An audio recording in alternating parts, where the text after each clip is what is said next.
जय हिंद साथियों, मैं सुरेंद्र सर आप सभी का स्वागत करता हूं।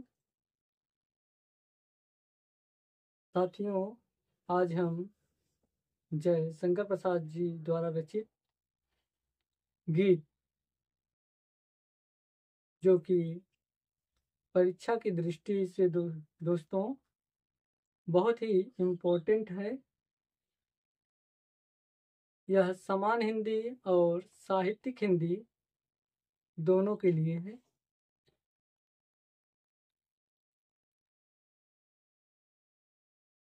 गीत जो है जयशंकर प्रसाद के लहर, जो लहर रचना है, उसी का एक छोटा सा भाग है। चलिए देखते हैं दोस्तों हम आगे।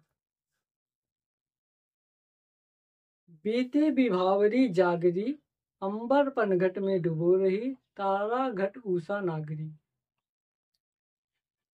एक सखी, यहाँ देखिए दोस्तों, पहले हम अर्थ बता दे रहे हैं।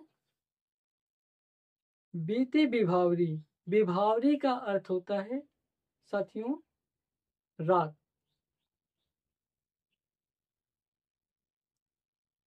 उषा का अर्थ होता है प्रातः काल। चलिए देखते हैं। बीते विभावरी जागरी, अंबर पनघट में डुबो रही, तारा घट ऊषा नागरी। एक सखी अपने दूसरे सखी को उठाते हुए कहती है कि हे सखी, रात बीत चुकी है। बीती विभावरी जागरी, हे सखी, रात बीत चुकी है। अंबर पनघट में डुबो रही, अंबर, अंबर रूपी पनघट में डुबो रही है। क्या डुबो रही है? तारा घट, तारे, तारे रूपी घड़े को, घट माने घड़ा, तारे रूपी घड़े को। उषा, उषा नागरी, उषा रूपी चतुरनाई। कह रही है सखी, रात बीत चुकी है, अब तुम उठ जाओ। देखो, अब अंबर रूपी पनघट में तारा रूपी घड़े को, जो है चतुरनायिका, उषा रूपी चतुरनायिका जो है घड़े को डुबो रही है। आगे देखिए। खग कुलकुल सा बोल रहा, किसले का आंचल डोल रहा, लो यह हलत क्या भी भर लाई, मध मुकुल नव रस गागरी। खग कुलकुल, खग, खग कुल का अर्थ है साथियों यहाँ पर पक्षियों का समूह।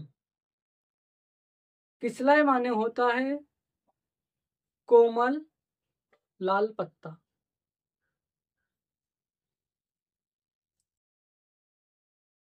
लतिका माने लताएं। मधु माने होता है शहद। मुकुल माने होता है कली, जो आधी खिली हो उसे मुकुल कहते हैं। नवरस, नया रस। गागरी माने जानते हैं दोस्तों घड़ा। चलिए इसका अर्थ देखते हैं। खग कुलकुल सा बोल रहा, पक्षियों का जो समूह है वह कुल कुल करके के बोल रहा है। किसलय का आंचल डोल रहा, जो लाल कोमल पत्ता है उसके आंचल के समान वह इधर उधर डोल रहा है हल्का हल्का। लो यह लतिका भी भर लाई, लो यह लताएं भी भर लाई हैं क्या, मध मुकुल नवरस गागरी। जो जो नवीन कली है वह अपने अंदर समाहित की हुई नए रस को समाहित की हुई है।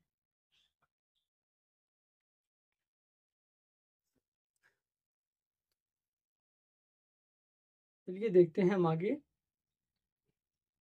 अधरों में राग अमंद पिए, पलकों में मलयज बंद किए, तू अब तक सोई है आली, आंखों में भरे विहागरी। अधरों माने होता है होठों पर। मलयज माने, मलयज का अर्थ होता है चंदन जैसी खुशबू।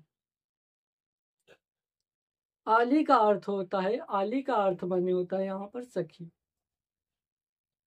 विहाग का विहाग विहाग का अर्थ होता है साथियों वियोग के समय जो गीत गाया जाता है उसे हम विहाग कहते हैं। चलिए हम इसका अर्थ देखते हैं। अधरों में राग अमंद पिए। सखी कहती है फिर अपने सखी से कि हे सखी मुझे ऐसा लगता है कि तुम अपने होठों पर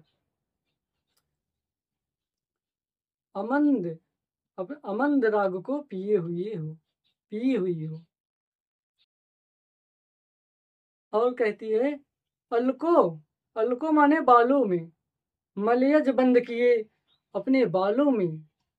मुझे ऐसा लगता है कि तुम अपने बालों में चंदन जैसी खुशबू को समेटी हुई हो। तू अब तक सोई है आली।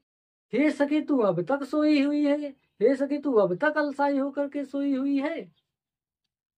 आंखों में भरे विहागरी अपने आंखों में वियोग के गीत जो है अपने आंखों में वियोग के गीत को भर करके तुम अभी तक अलसाई होकर के सोई हुई हो। चलिए हम इसका पूरा फिर से अर्थ देख लेते हैं कहानी के तौर पर।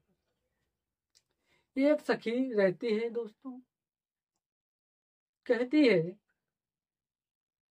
उसकी सखी सोई हुई रहती है और उसके पास जाती है और कहती है, वह जब देखती है उसकी सखी अभी तक सोई हुई है तब वह उसे उठाने का प्रयत्न करती है। और कैसे प्रयत्न करती है दोस्तों, कहती है कि हे सखी रात बीत चुकी है अब तू उठ जा। तू देख नहीं रही है कि अंबर रूपी पनघट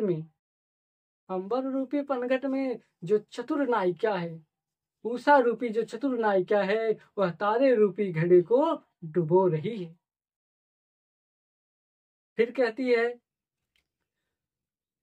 खग कुल सा बोल रहा, यानी सुबह होने वाली है और पक्षियों का जो समूह है वह कुल करके बोल रहा और जो कोमल लाल पत्ते हैं वह लाल आंचल की तरह हल्के हल्के इधर उधर डोल रहे हैं। और जो लताएं हैं वह अपने अंदर जो लताएं हैं वो अपने अंदर भर लाई हैं, जो कलियां हैं वह अपने अंदर भर लाई हैं नए रस को, मधु के समान अपने अपने अंदर जो है रस को भर लाई हैं, जो नवीन कलियां हैं, जो अधखिली कलियां हैं। फिर आगे कहती है कि मुझे लगता है कि तुम अपने होठों पर राग का आनंद पिए हुए हो और तुम लगता है कि तुम अपने बालों में चंदन जैसी खुशबू को समेटे हुई हो। और कहती है कि तुम अभी तक अलसाई होकर के सोई हो सखी। हाँ, कहती है कि तुम अभी तक अलसाई होकर के सोई हुई है सखी। अपने आंखों में वियोग का गीत भर करके अपनी आंखों में तुम अभी तक सोई हुई है सखी। अब तू उठ जा, अब तू लेटी मत रह, अब तू उठ जा सखी, क्योंकि अब भोर हो गई है, सुबह हो गई है। दोस्तों अगर यह वीडियो आपको पसंद आए तो लाइक कर दीजिएगा, अपने दोस्तों को शेयर कर दीजिएगा ताकि इस वीडियो को देख करके परीक्षा में अपने अंक को बढ़ा सकें। आज के लिए बस इतना ही, मिलते हैं नेक्स्ट वीडियो में।